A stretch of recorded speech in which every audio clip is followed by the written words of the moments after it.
빌립보서 두 번째 시간입니다. 우리는 지난주에 기쁨의 역설에 대해서 나누었습니다. 세상이 주는 행복이 아닌 감옥에 갇힌 바울이 고백했던 그리스도 안에서의 흔들리지 않는 기쁨이 바로 우리의 유일한 소망임을 나누었습니다.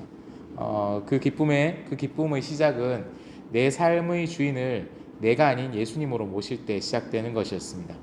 그리고 그 기쁨이 더 온전한 형태로 나아가기 위해, 기쁨의 완성으로 나아가기 위해서 매우 중요한 과정이 하나 더 있습니다. 바로 그것에 대해서 오늘 이야기를 해보려고 합니다. 지난 시간에는 우리가 첫 설교를 시작할 때 스마트폰 사진첩을 잠깐 보자라고 이야기했습니다. 사진첩을 보면서 가장 최근에 행복했었던 순간, 기쁨을 주었던 순간을 한번 회상해 보자고 했는데요. 오늘도 다시 한번 스마트폰을 들고 사진첩 말고 메모장이나 쓸 수 있는 것을 한번 띄운 다음에요. 댓글창에 쓰셔도 됩니다. 가족, 친구, 누구나 괜찮습니다. 제일 먼저 떠오르는 우리 주변 사람 중에 제일 먼저 떠오르는 사람 이름을 하나 쓰시고요. 그 사람이 무엇을 할 때 내가 제일 기쁠까? 가족이나 친구나 하여튼 주변에서 만날 수 있는 사람 중에서 한 명을 딱 하시고 이 사람이 어떤 행동을 할 때 내가 가장 기쁠까를 한번 생각해서 한두 단어 정도로 적어보셔도 좋을 것 같아요. 잠깐 시간을 드리겠습니다. 누구를 쓰셨습니까? 저는 한 명은 아니긴 한데 네. 더운 날에 또 식탐 나서 공부하고 재수하는 친구들이 있거든요. 예. 그 친구들이 좀 잘 됐으면 좋겠고. 재수하는 친구들이 잘 됐으면 좋겠다. 이름 저 의도와 너무 멀리 나가긴 한 이런 이타적인 좋습니다. 네. 우리 형기는 떠오른 사람?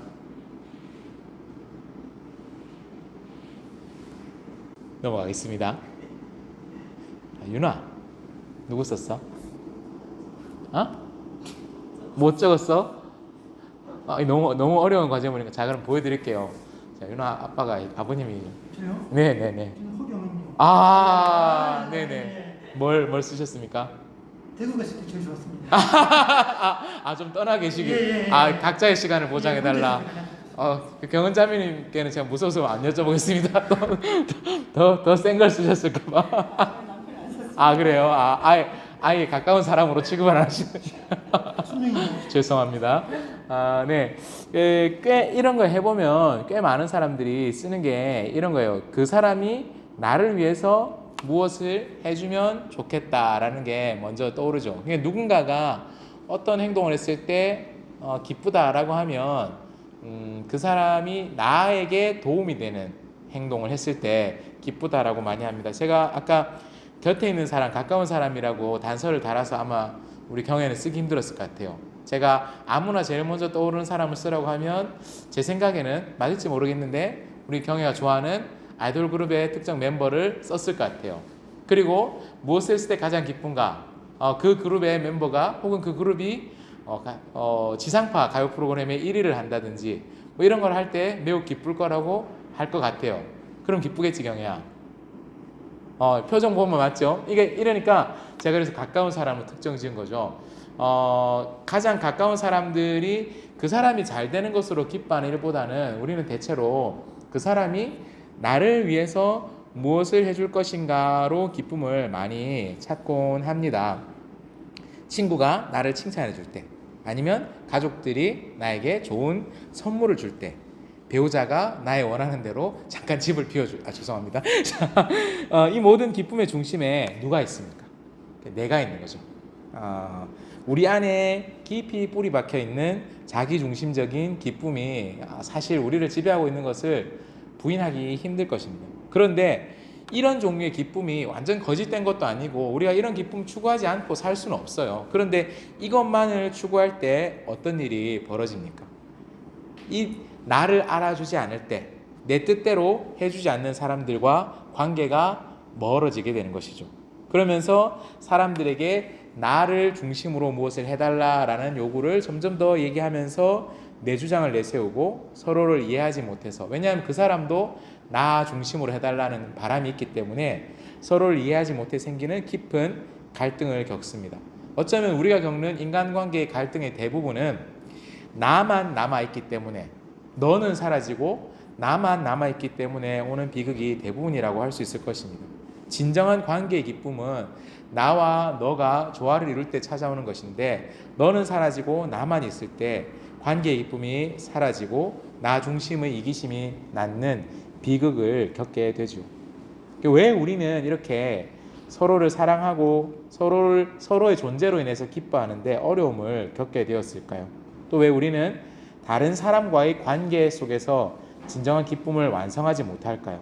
또 우리는 어떻게 해야 이 나 중심의 이기심에서 벗어나서 서로 사랑하고 섬기는 진정한 기쁨을 누릴 수 있을까요? 오늘 우리가 함께 나눌 빌립보서 2장은 이 질문에 대한 가장 놀라운 해답을 제시하는 말씀 중에 하나입니다. 바로 나를 비우고 다른 사람을 나보다 낮게 여기는 역설적인 가르침입니다. 그리고 그 가르침의 완벽한 본이 되신 분이 바로 예수 그리스도이시죠. 우리는 오늘 이기심 혹은 관계 단절이라는 깊은 문제 앞에서 빌립보서의 가장 아름다운 부분 중 하나로 들어가려고 합니다. 빌립보서 2장에 있는 말씀의 일부는 그리스도 찬가, 예수 그리스도를 찬양하는 초기 기독교의 찬송시의 일부분이 담겨 있는 본문입니다. 그런데 이 찬가를 이해하기 위해서는 당시 빌립보가 놓여있는 시대적인 또 사회문화적인 배경을 조금은 이해를 해야 됩니다.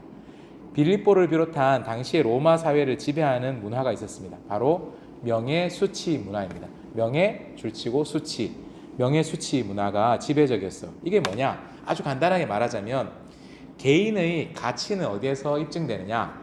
타인의 시선과 공동체의 평가에 의해서 결정되는 거예요. 그러니까 스스로 생각했을 때 나는 올바른 행동을 했어. 나는 괜찮은 사람이야. 나는 선한 사람이야 라는 자기 양심의 소리나 내적인 가치가 그 사람을 결정하는 게 아닌 거죠. 다른 사람들이 보기에 나를 어떻게 생각하는가가 훨씬 더 중요한 것입니다.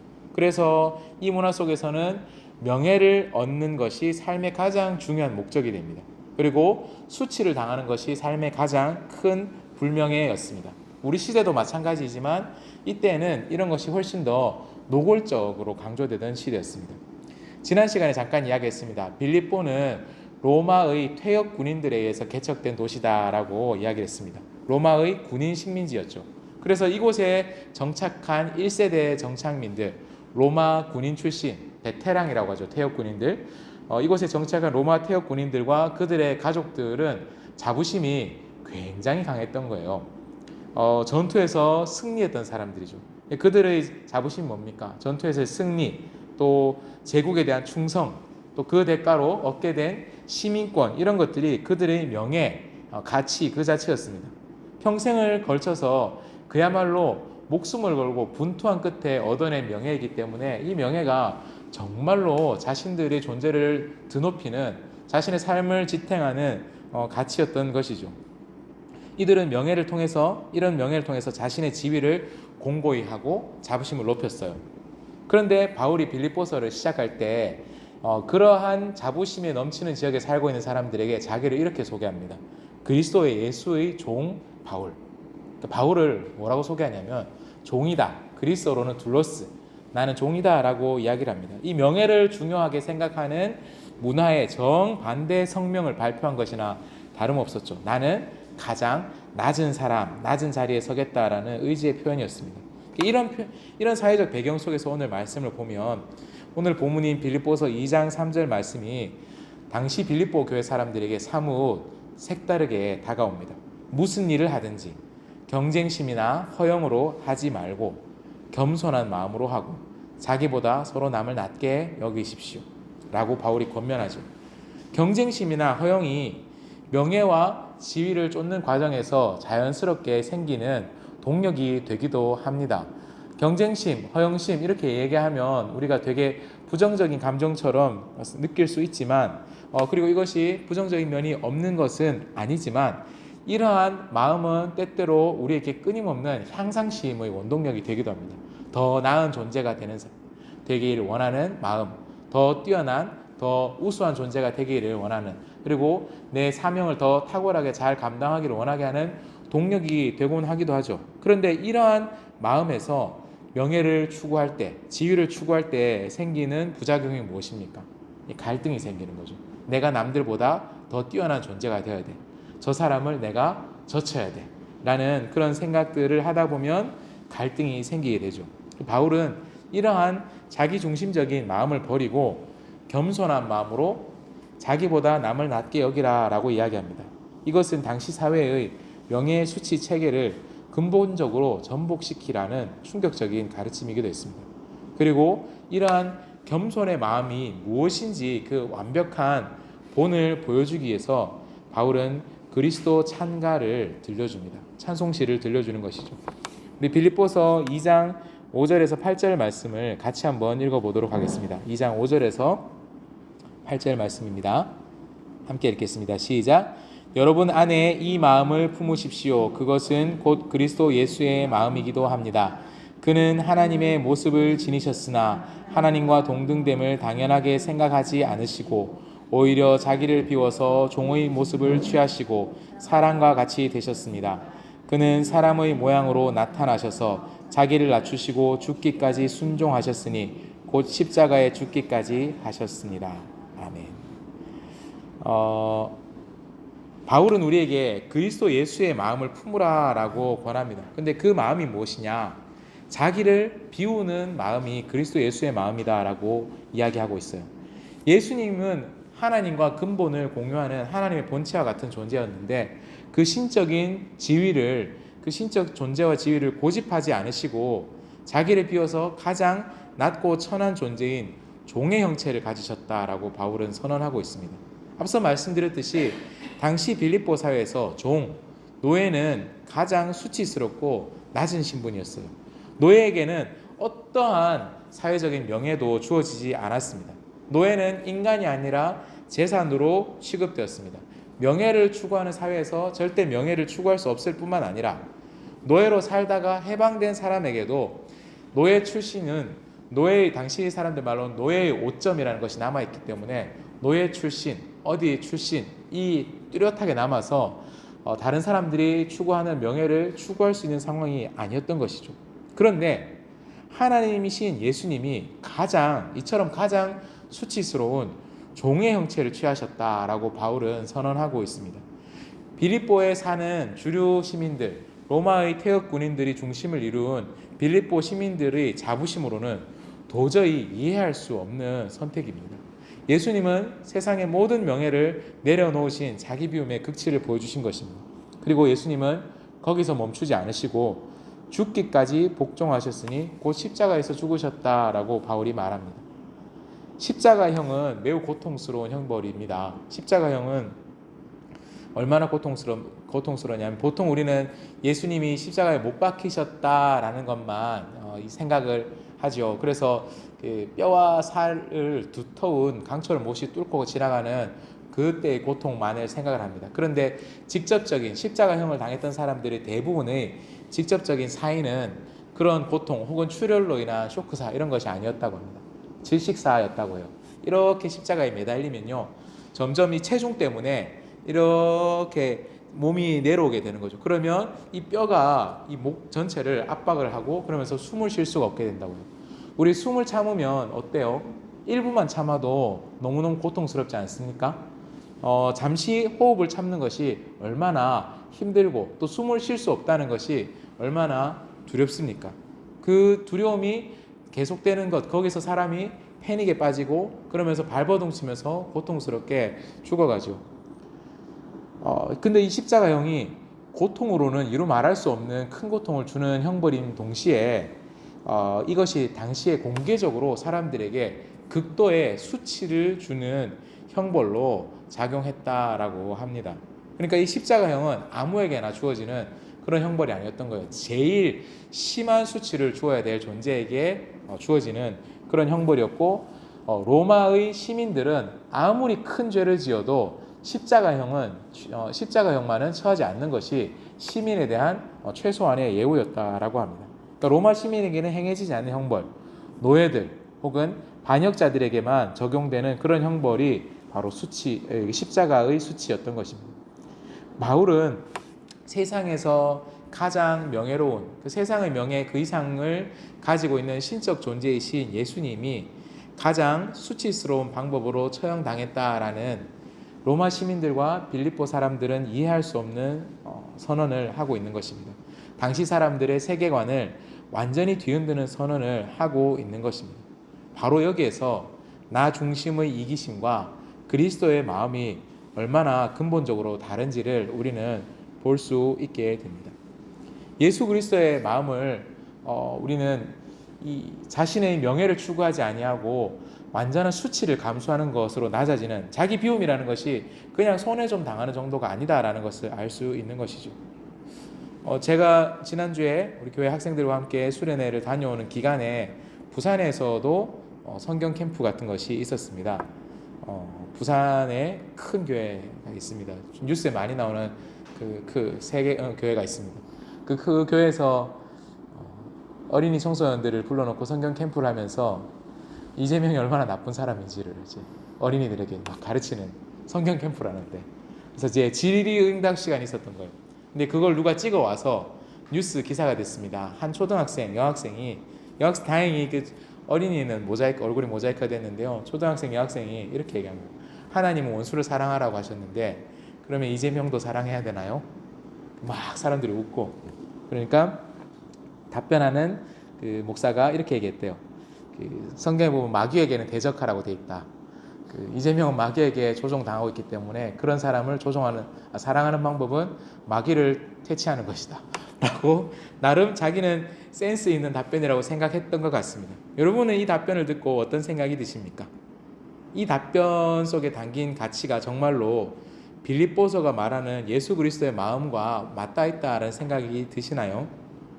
예수님은 당시 사회에서 사람들에게 죄인이라고 손가락질 받던 세리, 창녀를 마귀에게 조종당하는 사람이다 라고 하면서 쫓아내지 않으셨죠.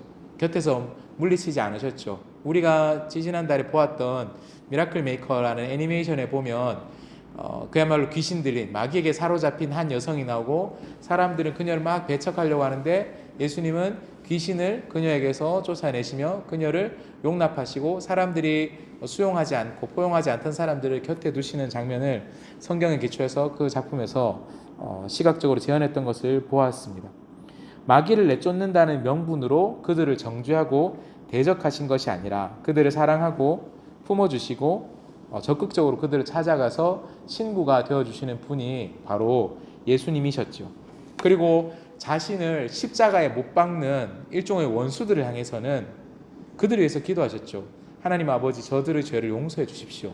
저들은 자기들이 하고 있는 행동이 무슨 일인지 알지 못합니다 라고 기도하셨죠.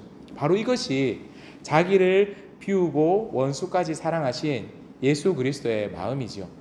우리가 사랑하기 싫은 사람을 마귀, 사탄, 악마, 악한 이라고 규정하고 대적하는 것은 결국 내 분노, 내 판단, 내 안의 의로움과 정의감을 정당화하려는 이기심에서 비롯된 것입니다. 그러나 그리스도의 마음은 나를 해치려고 하는 원수까지도 구원하기 위해서 자신을 비우고 희생하는 것입니다. 우리는 누구의 마음을 품고 있습니까? 사랑하기 싫은 사람을 정죄하고 대적하는 마음을 품고 있습니까? 아니면 그들을 위해서 자신을 비우는 예수 그리스도의 마음을 품고 있습니까? 그렇게 자신을 비우신 분, 낮아지신 예수님께서는 예수님에게 하나님은 이렇게 하셨습니다. 그러므로 하나님께서는 그를 지극히 높이시고 모든 이름 위에 뛰어난 이름을 그에게 주셨습니다. 그리하여 하늘과 땅 위와 땅 아래에 있는 모든 것들이 예수의 이름 앞에 무릎을 꿇고 모두가 예수 그리스도는 주님이시라고 고백하여 하나님 아버지께 영광을 돌리게 하셨습니다. 자신을 낮추고 죽기까지 복종하셨던 예수님을 하나님께서는 가장 높이 드신 것이죠. 이것은 명예를 적극적으로 추구하고 수치를 적극적으로 피하려고 했었던 로마의 명예 수치 체계를 완전히 뒤집는 하나님 나라의 원리를 보여줍니다. 세상에선 더 많이 가지고 더 많이 드러내려고 하는 방식으로 자신의 명예를 추구했지만 하나님 나라의 명예는 수치를 적극적으로 취하는 것을 통해서 자기 희생적인 섬김을 통해서 진정한 명예가 얻어진다라고 보여주고 있는 것이죠. 이것이 성경이 말하는 세상의 가치와 상반된 복음의 진정한 기쁨, 진정한 기쁨의 원천이 되는 것입니다. 이처럼 그리스도의 마음을 품고 자신을 비우는 삶은 한 개인의 내면의 변화, 한 개인의 영성으로 끝나지 않습니다. 바로 나와 너의 관계의 기쁨으로 완성됩니다. 바울은 빌립보 성도들에게 마음을 같이하여서 같은 사랑을 가지고 뜻을 합쳐서 한 마음을 품어서 자기의 기쁨을 아주 충만하게 해달라고 부탁을 하고 있습니다. 바울의 기쁨이 무엇인가? 빌립보 교회 성도들에게 후원금을 좀 더 마련해 달라, 함께 일할 수 있는 사람들을 보내달라, 나에 대해서 좋은 소문을 내달라라고 하는 것이 아니라 거기 있는 여러분이 같은 마음, 서로를 좀 품어주는 그런 마음을 가지고 하나가 되어주세요라고 하는 거죠. 그때 바울이 자기가 더 기뻐진다라고 이야기합니다. 이 권면이 빌립보 성도들에게 얼마나 특별했을지 다시 한번 생각해 봅시다. 빌립보 안에는 여러 사람들이 있습니다. 루디아와 같은 부유한 사업가가 있었고요. 로마의 간수들이 있었습니다. 또 로마 군인 출신들이 있었고 노예 출신들, 해방된 노예 출신들이 있었고 심지어 여전히 노예인 사람들도 있었습니다. 다양한 사회계층의 사람들로 구성된 다문화 공동체였었죠. 로마 사회의 엄격한 계층 구조 안에서 교회만은 그리스도 안에서 서로를 형제와 자매로 부르면서 함께 모여서 예배드렸습니다. 그리고 그 모임을 코이노니아라고 불렀습니다. 그 코이노니아는 사귄다, 나눈다, 동참한다, 교제한다 이런 뜻이었죠. 그러니까 서로가 함께 섞일 수 없는, 바깥에서는 절대 함께 섞일 수 없는 사람이 적어도 이 코이노니아 안에서는 섞일 수 있었던 거예요. 그 자체로, 그 모임 자체로 혁명적이었던 일인 것이죠. 사회적인 계층, 신분, 지위, 명예와 수치와 상관없이 그리스도의 겸손을 본받아서 서로를 존중하고 섬기는 마음이 있을 때만 가능한 일인 것이죠. 복음은 그냥 나 한 사람이 죄의 문제를 해결하고 천국행 티켓을 발급받는 데서 끝나지가 않습니다. 예수님 믿는다는 것은 죽은 뒤에 천국 가기 위해서 내가 예수님 영접한다, 이것이 다가 아닙니다. 우리가 그리스도의 마음을 품고 자신을 비울 때 깨어진 관계가 회복되고, 그리고 그전에는 관계 맺지 못했던 사람들이 자신의 기득권을 내려놓고 진정한 사랑과 연합을 이루는 그 공동체 안에 있을 때 참된 기쁨이 완성되고 복음의 진가가 드러나기 시작하는 것입니다. 이 기쁨은 나 한 사람이 행복한 것이 아니라 우리가 함께 이루어가는 그러한 행복인 것입니다. 하나님은 우리가 무슨 일을 하는 것이 아니라 이렇게 예수님처럼 될 때 기뻐하십니다. 그리고 이것은 우리의 힘으로 되는 것이 아닙니다. 바울은 12절과 13절에서 이렇게 이야기합니다. 그러므로 사랑하는 여러분이 언제나 순종한 것처럼 내가 함께 있을 때뿐 아니라 지금과 같이 내가 없을 때에도 더욱더 순종하여서 두렵고 떨리는 마음으로 자기의 구원을 이루어 나가십시오. 하나님은 여러분 안에서 활동하셔서 여러분으로 하여금 하나님을 기쁘게 해드릴 것을 염원하게 하시고 실천하게 하시는 분입니다. 여기에 이루어 나가십시오라는 말이 자칫하면 우리가 노력으로 구원을 얻으라라는 말로 오해할 수도 있습니다. 그러나 이것은 이미 받은 구원의 은혜에 감사하면서 그 구원에 합당한 삶을 살아내라는 권면으로 이해하는 것이 정당합니다. 하나님은 우리가 당신을 위해서 무슨 일을 하는 것을 기뻐하시기 전에 우리가 예수님처럼 되어서 자기를 비우고 서로를 겸손한 마음으로 섬길 때 기뻐하십니다. 사실 우리의 노력으로 무언가를 해내려 애쓰는 것은 우리에게 큰 부담을 안겨줍니다. 자칫 번아웃을 초래할 수도 있습니다. 진정한 기쁨은 우리의 어떤 행위에 있지 아니합니다. 진정한 기쁨은 우리 안에서 행하시는 하나님으로 말미암아 가능합니다. 우리 안에서 예수님처럼 되도록 이끌어 가시는 분이 하나님이십니다. 우리는 성령 강림후주의를 계속해서 살아가는데요. 성령 강림 후 일상의 삶에서 성령께서 하시는 일, 성령께서 끊임없이 하시는 일이 바로 이것입니다. 예수님처럼 살아가도록 우리 안에 자극하시고 그런 힘을 주시는 분이 성령님이십니다. 삼위일체 하나님은 겸손한 분이세요. 삼위 하나님의 사역을 보면 자신을 주장하지 않으세요. 예수님은 한 번도 나를 믿어라 라고 말씀하지 않으셨습니다. 나를 보내신 아버지를 믿어라 라고 말씀하셨습니다. 언제나 예수님은 하나님의 영광을 최우선으로 드러내신 겸손한 분이셨습니다. 예수님이, 그리고 그 하나님은 그러한 예수님의 당신께 돌려드린 영광을 그저 받으시는 것이 아니라 예수님을 가장 높은 곳으로 들어올리신, 최악의 수치를 감당하신 예수님을 가장 명예롭게 하심으로 예수님을 우뚝 서게 빛나게 하신 분이 하나님이십니다. 그리고 지금 우리에게 찾아오신 성령님은 어떤 분이십니까? 때때로 성령 사역을 하시는 분은 성령님이 너무 소외되어 있다라고 해서 성령님을 부르고 성령님을 찬송하고 성령의 이름으로 무엇인가를 해야 된다라고 강조하지만 그 강조하는 의도의 진정성은 저도 어느 정도 공감하지만 성령께서 하시는 일은 예수님이 하신 말씀을 생각나게 하는 거예요. 성령께서는 자신의 이름을 드러내지 않으세요. 겸손한 영이시기 때문에 성령님은 예수님이 하신 말씀을 생각나게 하시고 우리가 성령님 도와주세요라고 고백은 할 수 있지만 결국은 궁극적으로 성부 하나님을 의지하도록 하시고 성부 하나님 안에서 예수님의 이름으로 예수님과 하나님이 주신 말씀을 통해서 살아갈 수 있도록 힘주시는 자신을 드러내지 않으시는 분이죠. 삼위일체 하나님은 서로를 높이시고 서로를 위해서 자신을 낮추시는 겸손한 분이셨어요.